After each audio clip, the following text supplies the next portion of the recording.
Tugas Hukum Perdata. Bismillahirrahmanirrahim. Assalamualaikum warahmatullahi wabarakatuh. Perkenalkan, nama saya Muhammad Nugroho Ramadhani, nomor NIM 241130496, kelas C eksekutif Fakultas Hukum Universitas 19 November Kolaka.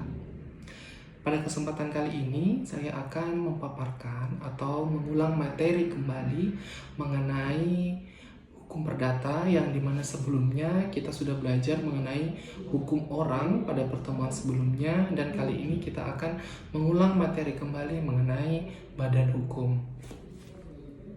Ya, langsung saja kita memulai mengenai badan hukum atau biasa disebut reg person adalah subjek hukum ciptaan manusia pribadi.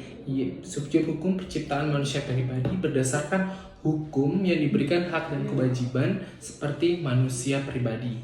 Di antara pengertian tersebut mengenai badan hukum. Badan hukum adalah kumpulan orang-orang untuk mendirikan suatu badan atau lembaga atau organisasi yang bersama-sama dengan bertujuan berwujud himpunan atau harta kekayaan yang dipisahkan dari pengurusnya. Di antara pengertian dari badan hukum dan subjek hukum itu tadi, adapun badan-badan hukum dibagi menjadi tiga. Yang pertama mengenai badan hukum yang terbentuk dari pemerintah atau penguasa, contohnya seperti BUMN, BUMD, terus BUMN, BUMD, KPK, DPR, MPR, dan lain-lainnya. Kemudian yang kedua mengenai badan hukum yang diakui oleh pemerintah seperti koperasi, leasing mobil atau multifinance, kendaraan, pegadaian, dan sebagainya. Adapun yang ketiga mengenai badan hukum yang diperbolehkan oleh pemerintah yang berjuang untuk sifatnya ideal, seperti panti jompo, politik, dan sebagainya. Nah, kemudian selanjutnya dari ketiga badan hukum sebelumnya, dan badan hukum tersebut masih bisa dipres atau dikecilkan lagi menjadi dua jenis badan hukum. Yang pertama seperti badan hukum publik atau badan hukum privat. Badan hukum publik adalah badan hukum yang dibentuk oleh pemerintah. Jadi maksudnya dibentuk oleh pemerintah yaitu mengenai bentuk pemerintahan, akan melalui kajian atau dan sebagainya yang dibentuk oleh pemerintah. Yang kedua mengenai badan hukum privat. Badan hukum privat itu badan hukum yang dibentuk oleh swasta atau perorangan yang bertujuan untuk mencari keuntungan, mencari untung dalam pembentukan badan hukum tersebut. Contohnya seperti BUMN atau leasing mobil dan sebagainya. Itu adalah sudah contoh badan hukum privat yang sistemnya atau bertujuan untuk menguntungkan suatu badan hukum yang telah dibentuk. Kami tadi sudah memaparkan mengenai badan hukum, ciri-ciri badan hukum, tujuan pembentukan badan hukumnya sendiri. Kita akan memasuki mengenai kewenangan berhak. Kewenangan berhak sendiri adalah kewenangan untuk mendapatkan segala sesuatu yang dapat memenuhi kebutuhan asasi manusia atau kebutuhan dasar yang diberikan orang lain dari lahir sampai mati. Ya, mengenai kebebasan berhak, seperti kita ketahui bersama, kebebasan berhak berarti orang memiliki kebebasan atau hak orang untuk melakukan apapun yang orang tersebut inginkan atau sukai. Ya, diantaranya itu adapun perbedaan dari kewenangan berhak. Kewenangan berhak atau kecapakan bertindak adalah suatu kemampuan untuk melakukan pembuatan hukuman yang bersifat umum untuk seluruh subjek hukum.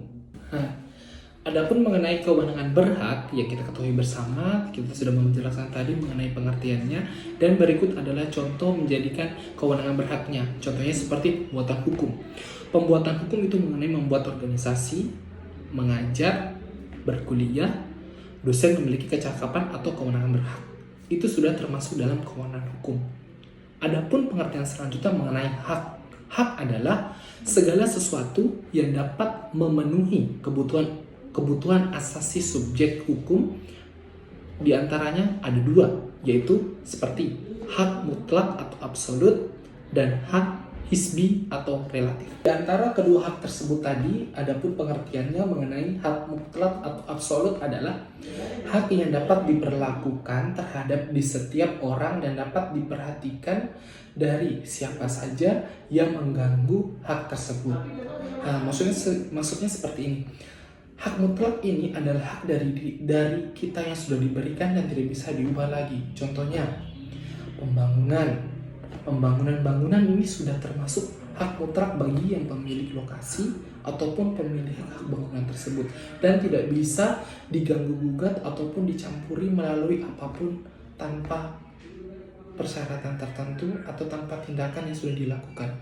Kedua, mengenai hak hisbi atau relatif adalah hak yang hanya dapat dikeluarkan terhadap subjek hukum tertentu saja dan hanya dapat dipertahankan dari subjek hukum terbentuknya. Contohnya, mahasiswa mendapat nilai. Mahasiswa mendapat nilai itu sendiri harus melalui dosen. Nah, hak hisbi itu tadi hak yang sudah diberikan dari dosen. Dosen haknya mengajar, berarti siswa haknya mendapat nilai. Contohnya seperti itu. Kemudian contoh selanjutnya mengenai utang piutang. Yang berkaitan dengan utang piutang sudah termasuk perjanjian, entah itu melalui media sosial atau chat pribadi, telepon, itu sudah termasuk dengan perjanjian. Contohnya seperti minta tolong uangmu dong segini, itu sudah termasuk perjanjiannya seperti itu. Itulah yang dimaksud dengan hak-hak yang tidak bisa diubah. Di antara hak tersebut mengenai tadi hak mutlak dan hisbi, itu adalah hak yang sudah terbentuk atau tidak bisa diubah-ubah melalui hak dan perjanjian sebelumnya sudah ditentukan. Ya, selanjutnya di antara hak yang sudah kita paparkan mengenai hak mutlak atau absolut, hak hisbi atau relatif, hak tersebut masih terbagi menjadi dua kembali menurut saya. Di antaranya yaitu hak kepribadian. Nah, hak kepribadian sendiri adalah hak individu atau kehidupannya mengenai hartanya, nama baiknya, dan badannya. Seperti kita ketahui, apabila kita memiliki kehidupan kita, itu adalah hak kita untuk hidup. Seperti itu sudah hak kita sendiri. Mengenai kekayaan, jika kita sudah memberikan kekayaan ataupun pemberian itu sudah tidak bisa diambil orang lain. Contohnya seperti itu. Ataupun hak nama baiknya, nama badannya, atau hak di diri kita sendiri, kita sudah memiliki hak kepribadian diri kita masing-masing. Contohnya seperti itu. Yang kedua, melalui hak-hak keluarganya, yaitu hak-hak yang timbul yang berhubungan dengan kekeluargaan. Contohnya seperti orang tua, itu kan tugas yang menafkahi anaknya, bukannya tugas sih, sudah memang kewajiban, yaitu orang tua menafkahi anaknya. Seperti itu. Terus memiliki kita hak kekeluargaan itu lagi mengenai orang tua, mengenai mendidik anaknya seperti apa, anaknya seperti apa. Itulah hak orang tua.